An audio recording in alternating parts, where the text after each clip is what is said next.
My name is Solar Simone and welcome to my channel, Solar Simone Astrology. Today we're going to be discussing the 3 decans of Taurus and the 3 Studio Ghibli movies you should watch in honor of Taurus season.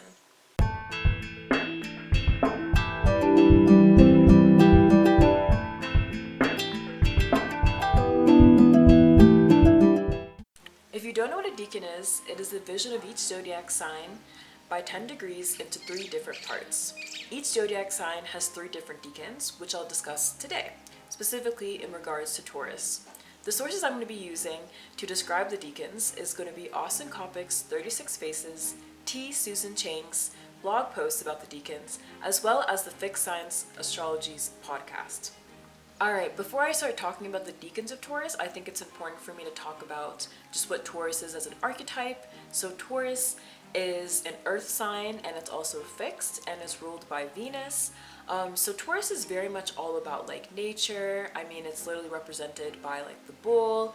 I think of it very much as like very fixed and kind of like rigid, but also like the little ground in which things kind of like grow and like blossom and kind of like bloom. I think Taurus is honestly a really beautiful energy, especially in terms of like aesthetics. I think very much of like natural beauty. It is also Venus's preferred domicile. So that basically means that Taurus is actually Venus's favorite home. Now Venus has 2 homes of Libra and of Taurus, and Venus tends to prefer Taurus because Taurus is actually a nocturnal sign, which means that it's more like feminine or more receptive in types of energy. And because Taurus is nocturnal and Venus is of like the night sect or does the best at night, they kind of go together.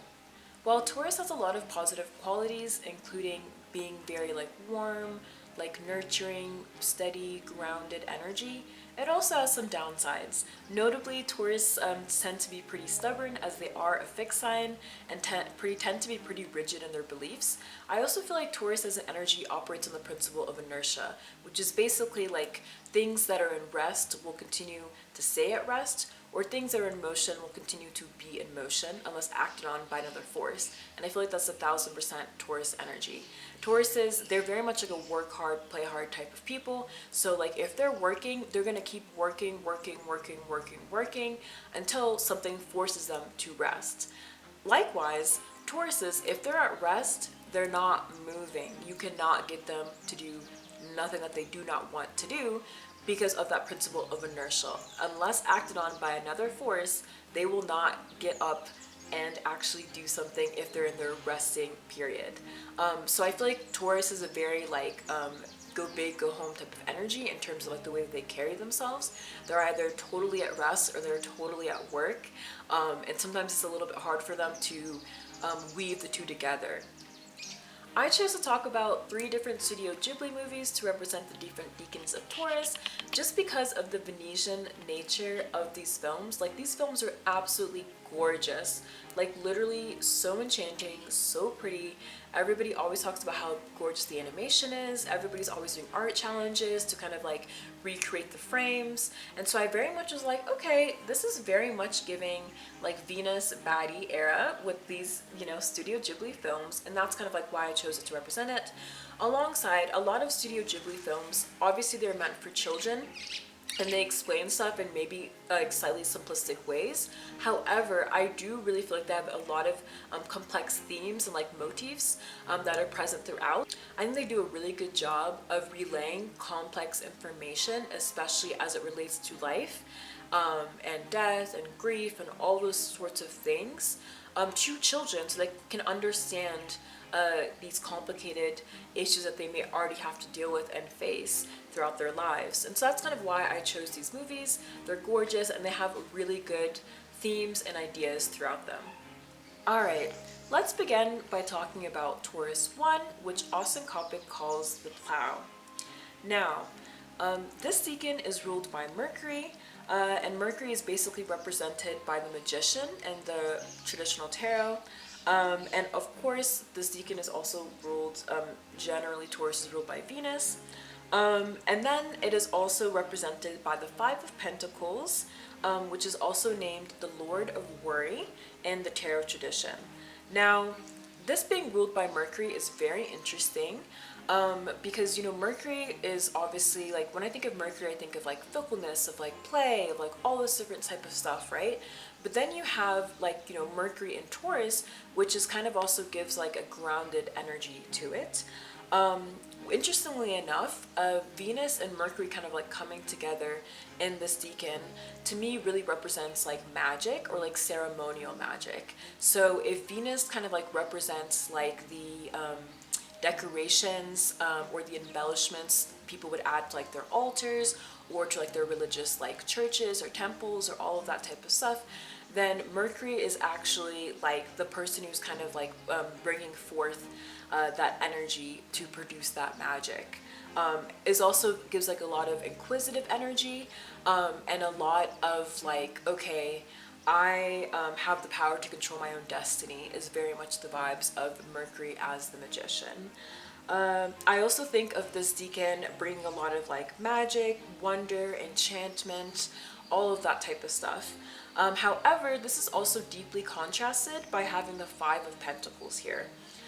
So the Five of Pentacles is, like I said, also known as the Lord of Worry.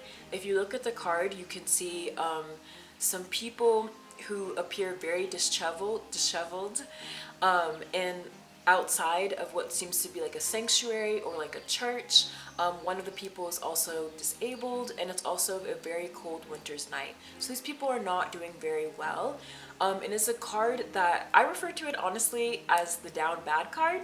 Whenever I pick this card in my tarot practice, I'm always like, okay, I don't think these people are doing, like, I'm not doing very great in the situation, or there's like a sense of lack of something that I don't really have. A lot of times it's not that I don't actually have this, it's more of that I'm, you know, already preemptively worrying about me not having this.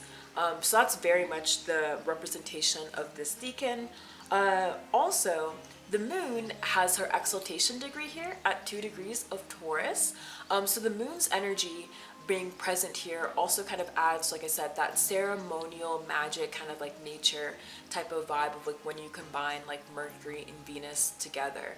So the moon does very well in Taurus because Taurus is actually sextile to its domicile of Cancer.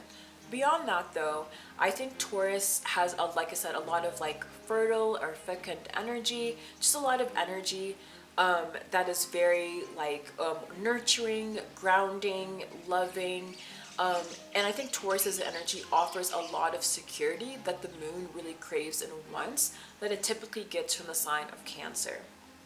So that is why I'm going to talk today about Kiki's delivery service. Specifically because, of course, like I said, this decan being ruled by Mercury, and like I said, Mercury has very strong associations with magic, and Kiki in the film is a witch. One funny thing about Kiki's delivery service is that I always kind of felt like it was like a Libra film, or maybe I just think that Kiki herself is like a Libra. I don't really know why I feel like that is, but I think after recently rewatching it, I very much kind of see how it relates to Taurus 1, and especially the Taurus, like, you know, one decan as it relates to like Mercury and all this other stuff. So yeah, I mean, I don't know what you think like her zodiac sign is, or like what the vibes of like Kiki is, but yeah, she always gave me like Libra energy, and like I was gonna talk about this movie during like Libra season, but then I was like, you know what, I think this actually fits in like a lot better. It's like what I'm discussing like today. So let me explain the vibes of Kiki delivery service. So in the movie, we follow Kiki, who is a 13-year-old witch trainee, as she leaves her hometown for an oceanside city to begin her training as a witch. Alongside her talking cat Gigi, she befriends a local baker and begins a flying delivery service. So that was like a nice little spoiler-free version. Kind of continuing with the spoiler-free, I will kind of talk a little bit about how Kiki's delivery service kind of connects to the Taurus 1 decan as a whole. So Taurus 1, like I said, and the movie Kiki's delivery service really deal with like magic, and like I said, also childlike wonder. as well as the movie also has a very strong visual identity, just like the way that the ocean is animated in the movie, and the way that Kiki flying on like the broom, and also her aesthetic of having like, you know, the black little like dress and the red bow. All of that together I feel like is very Venetian, and I feel like anybody can dress up as Kiki for Halloween and like be instantly recognized as who you are. Additionally, I also feel like this movie also really does kind of like talk about like the Five of Pentacles a lot, and like the whole concept of like worry and like anxiety kind of coming through and potentially ruining things. Yeah, and like I said, I think just like magic and the way that like magic kind of comes together in this movie is very apparent as the way that it relates to like the moon and Taurus and like all this other stuff. Yeah. Also, the final thing I will kind of like say about this is that Taurus is also represented by the Hierophant and Tarot. So the Hierophant, I would kind of say, is also, you can also call that the High Priest as well, or like even the Pope. I would kind of say it's very much like the embodiment of a very religious figure, especially one that's like notable. In the depiction of the Hierophant is holding a giant key. And so this key kind of represents like the way that he's able to offer a pathway to the divine, or a gateway to knowledge and to how to interact with the sacred in a way. And I feel like that's very much represented in Kiki's delivery service, and the pure fact that Kiki is a witch, and so she's able to help her customers and the people in the town through her access to the divine and through her access through magic, in a way that other regular people in the town can't really do. Okay, so that was me explaining the spoiler-free version of how Kiki's delivery service relates to the decan of Taurus 1, but now I'm going to kind of explain the spoiler parts. So if you want to, please skip over this section of the movie, and I will of course provide timestamps below. So, to get into it, towards the end of the film, Kiki becomes depressed after her new friend Tombo invites her to meet the rest of his friends. Her increasing insecurities and stress cause her to lose her powers, including her ability to fly and her ability to talk to her cat Gigi. Here, the movie really encapsulates what it means to be the Lord of Worry. Because she has so much on her plate, Kiki begins to doubt her ability to make it in a new city that she calls home. But her worry creates a self-fulfilling prophecy, and the more that she is worried and anxious about her not being able to regain her magic abilities, the more that prophecy kind of comes true. And so basically Kiki really has to like learn how to like fight her insecurities about meeting new people, interacting with of course boys and other friends that she meets, and also just having to be able to honestly gain some like time management. And she really needs to think about what it takes to like effectively run a business. Of course she's only 13, so that's already going to be like a struggle, but in the beginning of the movie Kiki really does all of this with like you know, a wide-eyed, bushy-tailed type of like vibrancy that a 13-year-old would naturally have. Like she doesn't have any like, you know, concerns about how difficult it might be to like find her way in a new city, especially one that has never really had a witch before. So of course she's really naive as she approaches all of this. But then throughout the course of the movie, as she like struggles and has like her ups and downs and even meets Tombo, she kind of like loses a little bit of that innocence and naivety, which causes her to lose her magical powers. And so she has to eventually kind of like regain her trust and her faith in herself, and to also kind of recognize like what it takes to actually become successful. I think that's kind of a nice way to kind of summarize the way that Kiki's delivery service and Taurus 1 relate. So I hope you enjoyed. Alright, let's talk about Taurus 2. Now I call this decan the keys to success. As I mentioned previously, Taurus is represented by the Hierophant in Tarot, and the Hierophant is depicted holding a key. So I kind of thought that was pretty apt, and also a lot of depictions or a lot of imagery in relation to this decan also refers to a man holding a key. So that's kind of why I was like, I'm gonna name this the keys to success. So this decan is ruled by the moon. Funnily enough, the moon does not actually have like her exaltation degree here. She has it in Taurus 1, which I talked about in the last section. But to kind of talk about this, so the moon is represented by the high priestess in tarot. Like I said, the high priestess compared to the hierophant or the high priest is very different. So I would say that the high priestess actually represents the divine herself. She is depicted as silent in the tarot card depiction, while the hierophant appears to be talking to his disciples. The high priestess, I think, very much represents a very like all-knowing type of like power or intimate type of like knowledge. This is also why whenever I pull the high priestess, I often refer to it as like the intuition card, and a lot of people refer to that as well, because I feel like that card very much represents the way that you are intimately tapped into the divine, whether you know it or not. And so I feel like that's very much the energy of the moon and the high priestess, the way that your body knows things before you yourself mentally even know the information. And so that is kind of what I would describe about the moon, as well as this deacon. I feel like, to me, because it is also titled like Lord of Success, it is represented by the Six of Pentacles. It very much gives like, lush, verdant, fertile type of energy, just like a nature that is so abundant, like walking through like a meadow or like a forest, and you're kind of like, wow, this is so beautiful. And I feel like that 1000% represents Taurus as a whole, but it also especially represents this deacon, especially since it is ruled by the moon.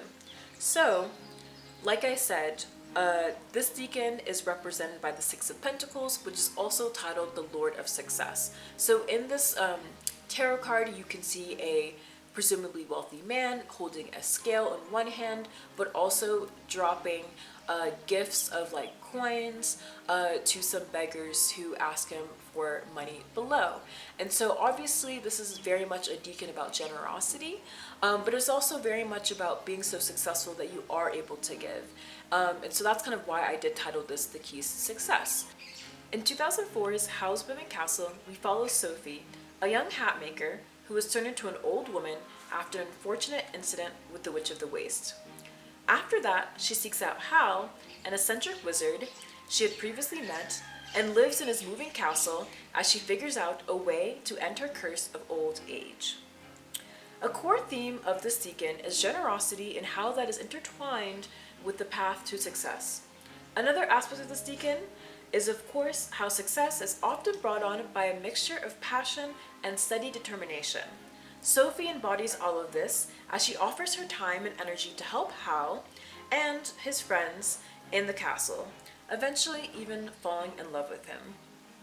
So I feel like that's a nice kind of like spoiler-free synopsis of the movie, and that kind of explains how this deacon kind of relates to like generosity.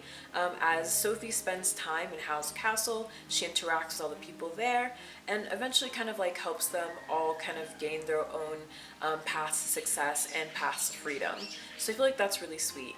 So now I'm going to talk a little bit more about some spoilers with the movie, and I feel like this is probably going to be a bigger explanation of how Howl's Moving Castle deeply relates to the Deacon of Taurus too. So if you haven't seen the movie yet, I highly encourage you to go watch it and then come back and watch this YouTube video on it. Alright, so let's talk about how the spoiler parts of the film relate to the Deacon of Taurus 2. So, there are many aspects of generosity in the film. When Sophie first goes to the castle, she meets Calcifer, Howl's fire demon, and makes a deal with him, where he will break her curse of old age in exchange for Sophie breaking Calcifer's link to Howl, which she later does in the film. Sophie also ends up caring for the Witch of the Waste after the old woman loses all of her powers and is unable to care for herself, proving that Sophie is not only a very generous person, but also has a very kind and big heart. In fact, I feel like Sophie's big heart is kind of what makes Howl kind of like fall in love with her throughout the course of the film, as well as Sophie being able to break Howl and Calcifer's curse. I do feel like a lot of the generosity that's actually kind of displayed by Sophie and across this film is a little bit less of the like, you scratch my back, I scratch yours, and more of like a true meaning of what it means to like interreciprocal relationships with people, where you're not keeping like a transactional tally of like who did what when and this and this and that. It's because you're caring for this person because you care for yourself and because you care for people in the world at large. And because you have that energy is in turn paid to you through the friendships that you have cultivated and through the relationships you have cultivated throughout the course of your life. And I feel like that's very much how Sophie kind of operates, because she has such a big, kind heart, and because she's so nice and caring, even to the people who cursed her and did not and wished her harm. She is able to, eventually find the love of her life and eventually, have these really fulfilling, enriching relationships in her life and basically kind of find her chosen family, especially when her relationship with her actual family really wasn't that positive. So I feel like that's really sweet. And I feel like that really embodies like what it means to have success, especially when it comes to this deacon. Just being like kind to everyone around you, especially like your friends and family, and eventually that energy will be returned to you in kind. So yeah. Alright, let's talk about the final deacon of Taurus, Taurus 3. A string of prayer beads, which is what Austin Coppock calls it in his book 36 Faces. So, this deacon is ruled by Saturn. So Saturn is actually represented by the World Tarot card and the Tarot associations. Now this card is very interesting. Whenever I get it in my own tarot practice, I tend to think of it as pretty positive, unless it's of course reversed. Whenever I see the World card, I always think of like, okay, endings. I always think of a sense of like completion or like finality, like almost like a sigh of relief, or kind of like, yes, that chapter's over, yes. That chapter's over now, moving on. However, since the World is represented by Saturn, Saturn is the father of time, or the planet of time, especially when you look at the mythology of like how Saturn kind of got its associations as like a planet in astrology. Saturn also represents boundaries. That's also why it's also known to be time itself. Saturn is actually the furthest planet away that we can see with our naked eye. And so unless you have like a telescope, you can't see any of the other planets in our solar system beyond Saturn just using your eyes. And because of that, the ancients very much thought that Saturn was kind of like the gatekeeper, and kind of protected us from the unknown or the beyond. And that's kind of what we think about life and like time itself. And also death as well. And all of those are kind of like intertwined within the meaning of Saturn. Since Saturn does represent death, it represents old age, time, as I said. Saturn is very much like the scythe that kind of like, cuts down wheat, before it can kind of like grow too much. And I feel like that's very much how like Saturn kind of like it's very much like a reaper type of energy. And Saturn stops growth. And while that may seem very sad, and especially in our capitalist society, we're always championing endless growth, but what grows endlessly? Cancer, a tumor. Like there's a reason why our cells have to die and why we ourselves have to pass eventually, and that is because limitless growth is not good.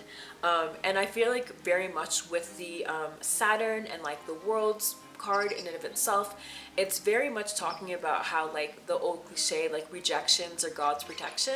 I feel like that's very much Saturn, where it's just all like, yes, Saturn denies and it rejects. However, because it does this denying and rejecting type of process, it really truly allows us to be able to get what is eventually really meant for us, and to accept loss, and to accept that everything has a time and a place, and that life is truly ephemeral.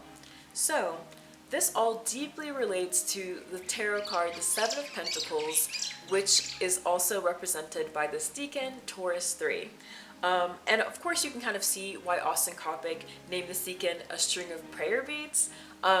Like that seems sweet on the surface, but it really kind of like foretells the underlying anxiety around endings and around failure that really encapsulates this deacon of Taurus 3.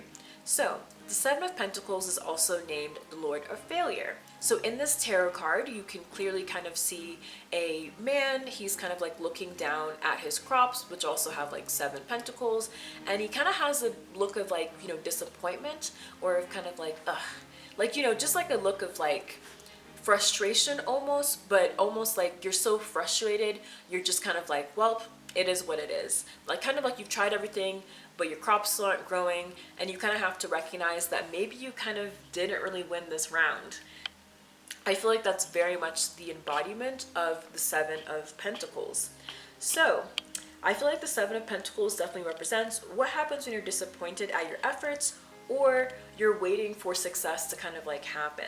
So I think it's really interesting that this is named the Lord of Failure. So T. Susan Chang really describes this very well in her blog post, where she really talks about like the series of like the Five of Pentacles to the Six to the Seven, about how it's not really linear so much as it's like, you know, the Five is like the before you began an arduous journey or an arduous path to success. You worry about it. You're worried about like, are you gonna make it? Like, what's gonna happen? Do you have the tools and the resources to be successful? That's all what about the Five of Pentacles is kind of about. And then you have, you know, Six, the success in the middle, but then you have Seven. Seven is like, okay, you failed. You didn't make it. You maybe overcalculated or you misjudged what you needed to actually, you know, be successful. And so really, within the sequence of tarot cards, you can kind of see that they're actually kind of like saying a journey that actually kind of points to the middle, which is the Six of Pentacles. So I feel like the Six of Pentacles is very much like when you have really achieved that balance that you really need to kind of like make life grow. That's very much, I feel like, what the Six of Pentacles is. But I feel like the Five and the Seven, you've underestimated somewhere, and you haven't really got the right formula to really ensure that everything will work out as it should. And that is also why this decan is also relates a lot to insurance. So a lot of people have like planets or maybe even like different angles, like their ascendant, descendant, midheaven, whatever, and Taurus 3 tend to work with insurance a lot. That's kind of like what the Astrology and the Fixed Sign podcast talked about. And so I thought that was really interesting. And so kind of just conceptualizing this as insurance, or the concept of a contingency plan. So kind of like, you know, you have a backup plan for your backup plan.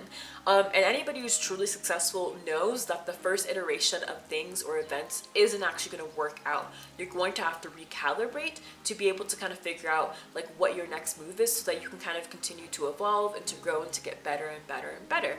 And so I feel like that's very much with the Seven of Pentacles, especially when you see the Eight of Pentacles, which we'll talk about later, like, and how that kind of shows like, okay, like, you know, Eight of Pentacles, you're kind of getting into it, like things are kind of like popping off.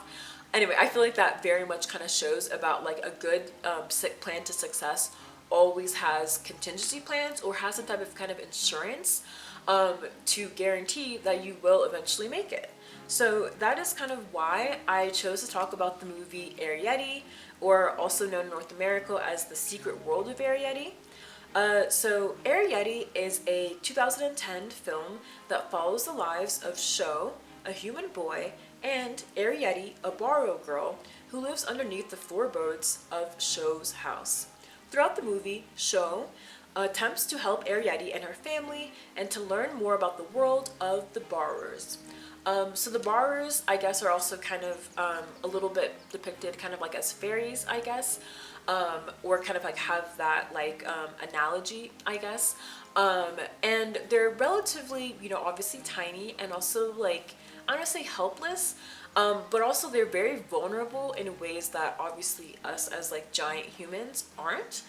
So it's very much interesting to see the interaction between Sho and Arrietty and how that kind of like, you know, links together. So I'm going to talk about how, you know, this obviously relates to Taurus 3. I'm obviously, of course, going to talk about the spoiler-free version first. So let's kind of get into that.